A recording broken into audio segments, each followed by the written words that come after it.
Hello and welcome to another update video about Chainlink. Chainlink hasn't really moved a lot since my last video. Still in this ABC correction, or basically within that it is in the C wave. This ABC that you can see on the screen is forming a wave 2. So we created here, or we produced a wave 1. Yeah, in this 1, 2, 3, 4, 5 bullish move, every impulsive move has 5 waves. In this case it was bullish because the impulse moved to the upside into the direction of the higher level trend. This is currently being corrected in a wave 2. A wave 2 is a corrective wave consisting of an A, B, C wave. The wave C ideally getting below the wave A. That was my my story here over the last 6 months, I would say, that we get into this target area. We finally reached it, yeah, and we haven't left it yet. That shows you how relevant actually that overall target area is. And we are currently, as I already described in the last few videos, forming here a corrective wave. Yeah, this is a correction, a corrective wave within a correction basically.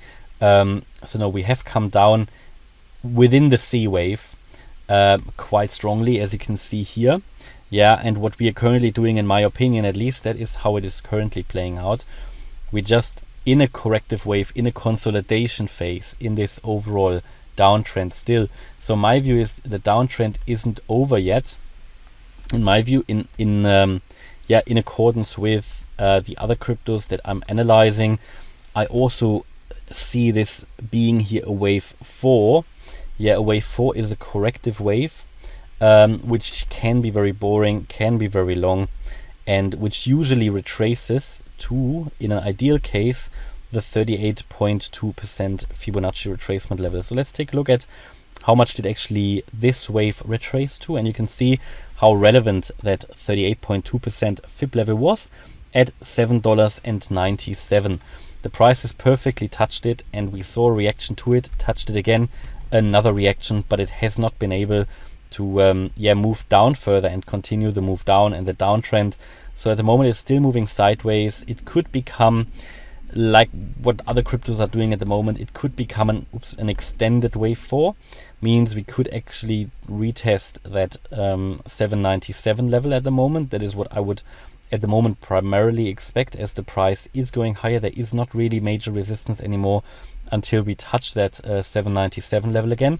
Now, should it be broken, then I think the next level for the wave 4, which also is part normally of a wave 4, a possible wave 4 target, would be the 50% Fib retracement at $8.80.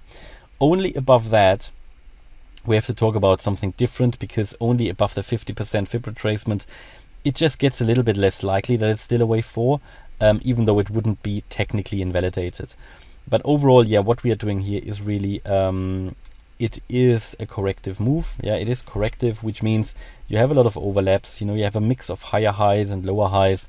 It's basically a range. And what you can expect is that, yeah, if you move above 797, that you are going to see this stronger move up, probably all the way up to 880. Therefore, I'm going to put in here this resistance level. And it basically is a range within which we're currently trading. So you can actually see that. You can probably add a support level here, yeah, at 667. So we are in a range between 667 and 797. So whoever wants to trade that can obviously do it. Bear in mind, if you go long here, if we break to the upside, the next resistance is already at around 880. I mean, if you look at this here, you could maybe stretch that a little bit to $9.13, the previous swing high here. Be aware we are in a corrective wave, in my opinion. Yeah, so a corrective wave means if the correction goes to the upside, means the overall downtrend actually goes to the downside. That means if you go long here, you're actually trading against the trend. That is one just one comment I need to make here. Overall, we had here Head and Shoulders, which did not play out or hasn't played out yet. This could still become a Head and Shoulders here with the left shoulder. Oops, it doesn't do it. Left shoulder, head, yeah, and the right shoulder might still be unfolding. So that is something that's possible. 667 is here the overall neckline of that Head and Shoulders. And what would be the overall target for the Head and Shoulders? Just take that with a pinch of salt, because it would only be an imminent target. Well, it would take us down to the previous swing low here at $5, and where was that exactly? $5.30, yeah. And if I add that exactly to the breakout point, to the neckline, that is pretty much, that would match the $5.30 level. So that would be the bearish scenario. And to the upside, of course, I gave you the levels as well. I would say resistance starts at 880, which is that 50% fib retracement, and it's basically a zone of resistance, but that would be the target to the upside. Okay, again, a breakout here to the upside of 797 wouldn't be bullish. It would just mean currently an extended move up, an extended correction to the upside. Bear in mind what we could see here at the moment. It's looking a little bit like an ascending wedge, which is bearish, a rather bearish pattern, depending on how you draw it. But I think we could argue that this here is becoming an ascending wedge, so there could be a breakout from here to the downside. Primarily, I do expect a move down. I would primarily not expect to break above that 797 level, because the 38.2% fib level is exactly that level. And that is actually the ideal retracement for a wave 4. So at the moment, I don't see a need for it to be broken, but I gave you clearly the target levels if it is broken. So to the downside, of course, what would confirm a move down? A move down would confirmed by breaking really below this 667 level. Yeah, and that could then really take us into the final sell-off. I think we will see another lower low. I always need to say that because sometimes I forget, and new viewers will then not understand my scenarios here.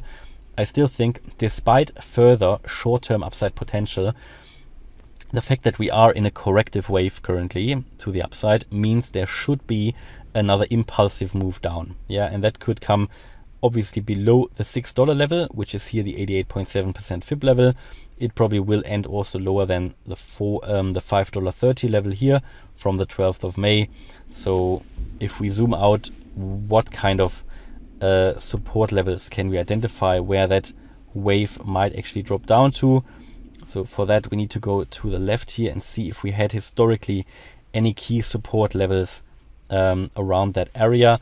And yeah, there is one here. I think we had 3-4 times support here, or resistance actually, so around $4.80. I think that would also make sense from an from a target level point of view to complete the overall correction in that region here around $4.80.